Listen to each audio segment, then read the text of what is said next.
So first of all, if you have not taken the Perfectionist Habits Killing Your Success quiz, I want you to press pause on the video right now and click on the description below and take the quiz. It literally takes less than 90 seconds to complete the quiz, and you will understand how many of these 10 habits that you actually have before we dive into the content. So I'm going to give you a minute to do that, and then we are going to dive right in. Okay, so hopefully you are done with that. So the first killer, the first number one killer that is absolutely destroying our business, career, and success in general is setting high, unrealistic goals. When we set these high, unrealistic goals, we end up being demotivated, we end up being burnt out, and we end up berating ourselves when we don't actually achieve these goals. But let me tell you what the antidote is. It is to set goals that will stretch you, but will not stress you out. Goals that will take you outside of your comfort zone and learn and grow, because that is the intention. But goals that will not cause you to feel overwhelmed, demotivated, and burnt out. So if we're trying to grow our business, for example, 200%, and we are in the first month of business, that is an unrealistic goal. Let's not set it too high. Let's just really focus on goals that's going to stretch us, but not stress us out. Okay? So we're going to go back to resuming this video. The second thing that we do is trying to do everything ourselves, which results in the wrong focus. It focuses in burnout and absolute inefficiencies. And the antidote to this is to, what I say, to delegate. A lot of us don't like to delegate because we think that when we do things ourselves, it gets done best. And while that may be true temporarily, a true leader is able to delegate so that they can focus on their zone of genius. They can focus on the things that only they can do, that's going to bring the most value for their organization, for their business, as well as their career. So they learn to delegate so they can glow up, which is to shine in their brilliant genius zone, as well as blow up, which means to grow our business, to grow our career, to grow even in our personal development. The third thing is this analysis paralysis.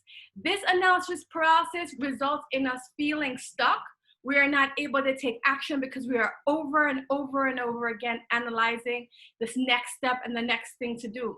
But when we do this, we end up not being able to take action because we're stuck in our head. And if you're intellectual like me, if you like to think a lot like me, then you end up actually not launching out, and you end up stuck, and you end up not getting the result that you want to get. So I say launch, move forward imperfectly, and learn the big lessons along the way. So step number 4, killer number 4, is this planning, dreaming, and visualizing. And planning, dreaming, and visualizing is not a bad thing.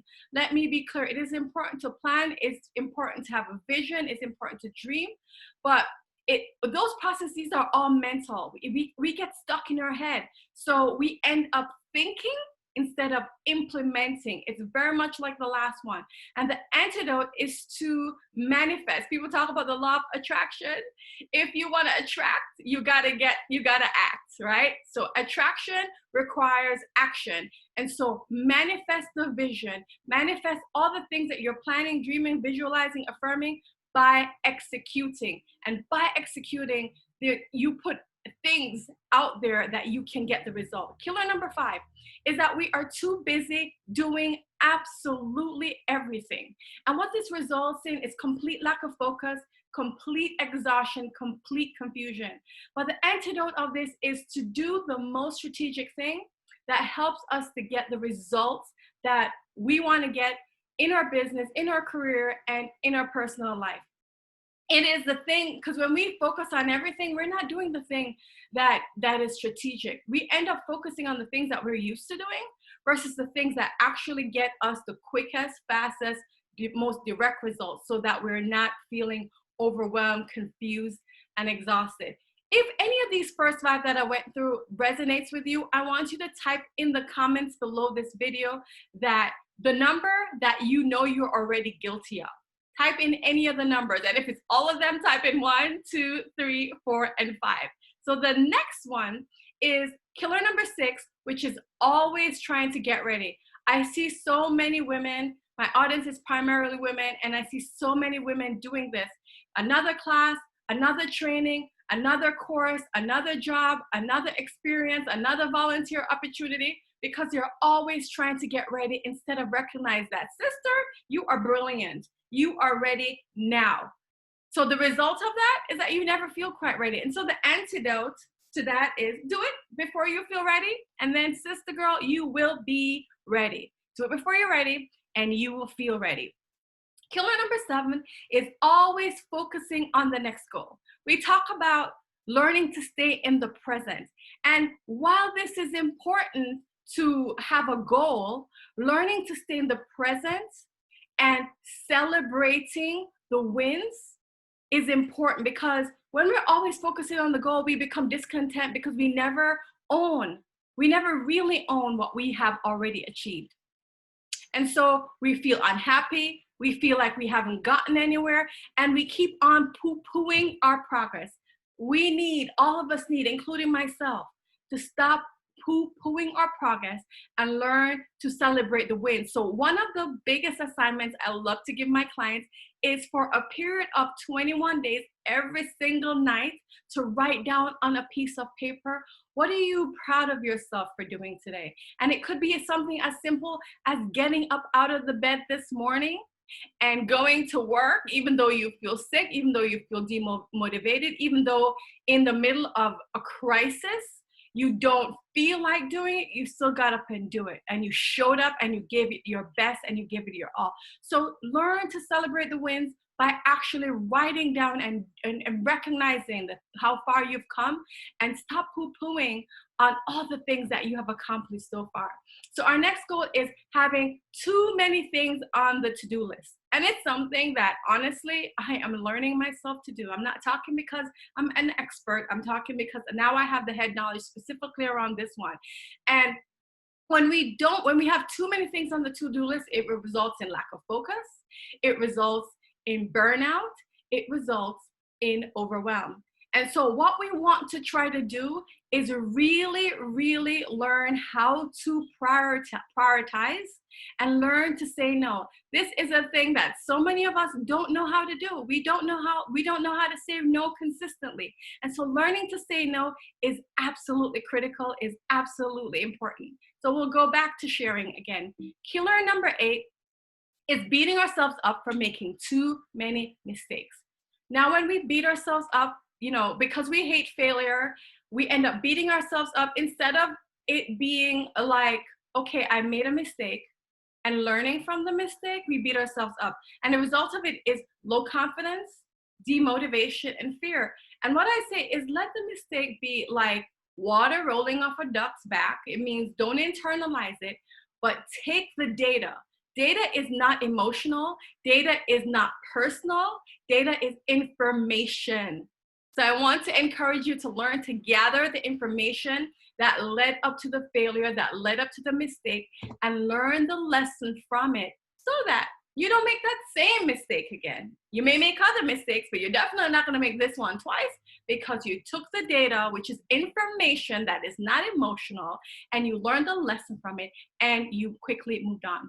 And killer number 10 is uncertainty that it will work. When we are not certain that it will work, that can be a killer depending on how we decide to act on it. And the result is, because we're so attached to an outcome, we get overwhelmed and then we go into procrastination or just complete inaction. The antidote is really, we may not know it will work, but the only way we're gonna know if it will work is if we do it and figure out what the lesson is. So get into massive action to gain certainty and to gain competence. And as you gain the certainty and competence, then eventually your uncertainty will go away, because now you have data, you have proof that the action that you decided to take will work. So if any of those also resonate with you, I want you to type it in the chat, in the comments below, 6, 7, 8, 9, 10. If all of the previous 5 resonated with you, let me know. And if you want to learn absolutely more about how you can continue to blow past these feelings of perfectionism, which really is another manifestation of self-doubt, it's another manifestation of imposter syndrome, join me in my free masterclass that I hold on Thursdays at 7 p.m. Eastern.